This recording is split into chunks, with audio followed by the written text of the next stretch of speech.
안녕하세요. 복 있는 사람이 즐기는 OQT, 오늘의 큐티입니다. OQT는 하나님의 말씀을 스스로 읽고 묵상하면서 하나님을 만나고 은혜를 경험하는 시간입니다. 오늘 함께 묵상할 말씀은 요한복음 11장 1절에서 16절 되겠습니다. 함께 읽습니다. 어떤 병자가 있으니 이는 마리아와 그 자매 마르다의 마을 베다니에 사는 나사로라.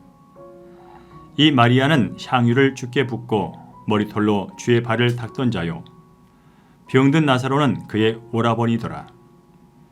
이에 그 누이들이 예수께 사람을 보내어 이르되, 주여 보시옵소서, 사랑하시는 자가 병들었나이다 하니, 예수께서 들으시고 이르시되, 이 병은 죽을 병이 아니라 하나님의 영광을 위함이요 하나님의 아들이 이로 말미암아 영광을 받게 하려 함이라 하시더라.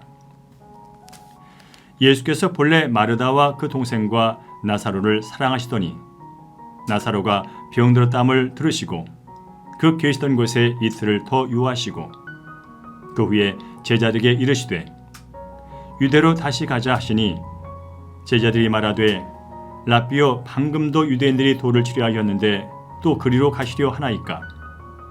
예수께서 대답하시되, 낮이 12시간이 아니냐? 사람이 낮에 다니면 이 세상의 빛을 봄으로 실족하지 아니하고 밤에 다니면 빛이 그 사람 안에 없는 거로 실족하느니라. 이 말씀을 하신 후에 또 이르시되, 우리 친구 나사로가 잠들었도다. 그러나 내가 깨우러 가노라. 제자들이 이르되, 주여, 잠들었으면 낫겠나이다 하더라. 예수는 그의 죽음을 가리켜 말씀하신 것이나 그들은 잠들어 쉬는 것을 가리켜 말씀하신 줄 생각하는지라. 이에 예수께서 밝히 이르시되, 나사로가 죽었느니라. 내가 거기 있지 아니한 것을 너희를 위하여 기뻐하노니 이는 너희로 믿게 하려 함이라.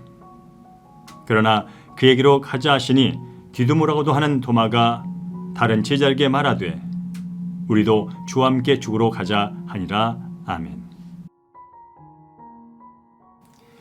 네, 방금 읽으신 말씀 다시 한번 집중해서 읽으시면서 하나님께서 주시는 말씀을 듣도록 하겠습니다. 하나님은 어떤 분이신지 회개할 점이나 피할 죄, 새롭게 깨달은 사실이나 받은 은혜, 그리고 삶 가운데 적용하고 실천할 내용이 있으면 반드시 적어놓으셨다가 순종하시면 되겠습니다. 이제 화면을 잠시 멈추시고요. 묵상이 끝나면 화면을 재시작하시면 되겠습니다.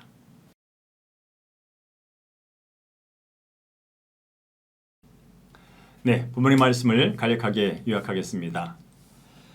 나사로가 병들자 그 누이들이 예수님께 사람을 보내서 오시기를 청합니다.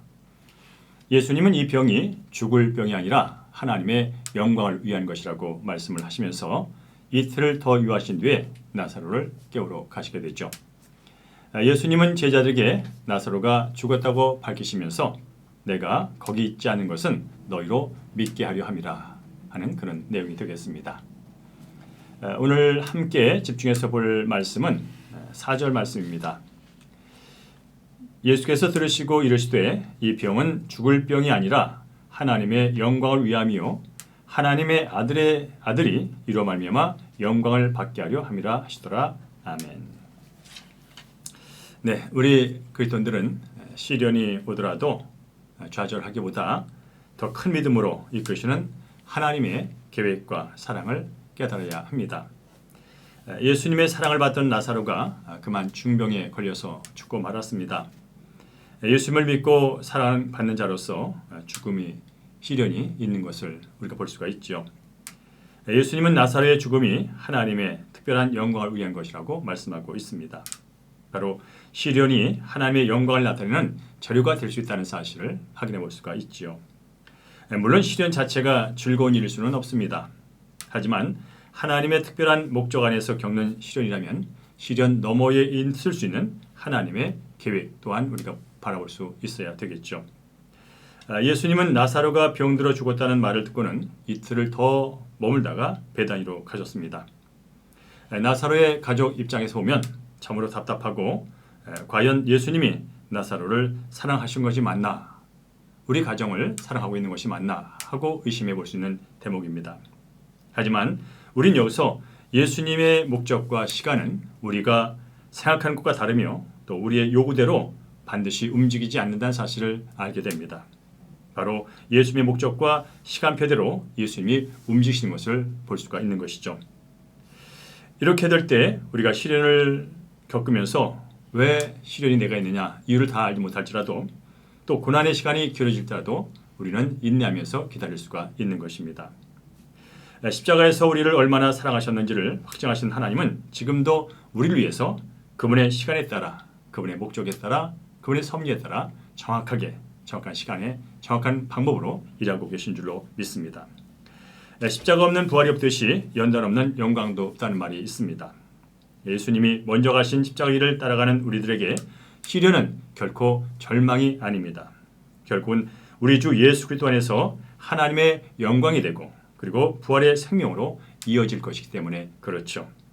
오늘 하루도 주님을 끝까지 믿고 단단히 붙으심으로 승리하시는 한 날 되기를 간절히 축원합니다. 자, 이제 말씀 기억하면서 적용 질문 이어가도록 하겠습니다. 비록 내가 잘나지 못해도 믿음의 공동체에 속했다는 것만으로 주님의 사랑과 관심을 받고 있음을 믿습니까? 나는 어떤 기도 제목으로 주께 빨리 와주시라고 간구하고 있습니까? 죽음 같은 사건에서 예수님이 어떻게 공동체를 통해 나를 깨워주셨습니까? 네, 제 적용 질문에 이어서 오늘의 기도와 목회 기도 함께 하도록 하겠습니다. 기도합니다. 몸과 마음이 병든 저를 믿음의 공동체에 속해 있게 하셔서 주님의 사랑과 공동체의 기도를 받게 하시니 감사합니다. 저의 병이 죽을 병이 아니라 하나님의 영광을 위함임을 알고 이틀을 더 유하다가 저를 깨우러 오시는 빛이신 주님을 찬양하게 하여 주옵소서. 저의 죽음이 다른 사람들의 믿음을 위한 구원의 사건이 되게 하여 주시옵소서.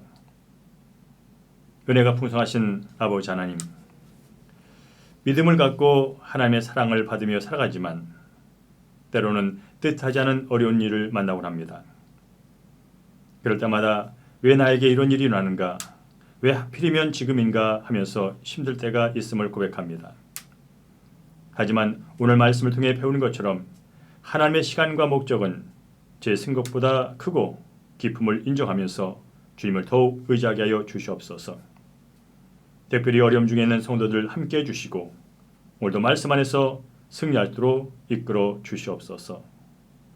우리의 생명 되시고 주인 되신 예수님의 이름으로 축복하며 기도합니다. 아멘. 네, 계속해서 죽음 같은 고난이 있을지라도 여러 가지 답답한 문제가 있을지라도 하나님께서 해결해 줄 것을 믿고 간절히 기도하는 개인 기도 이어가도록 하겠습니다. 오늘도 하나님께서 성도님과 함께 하십니다.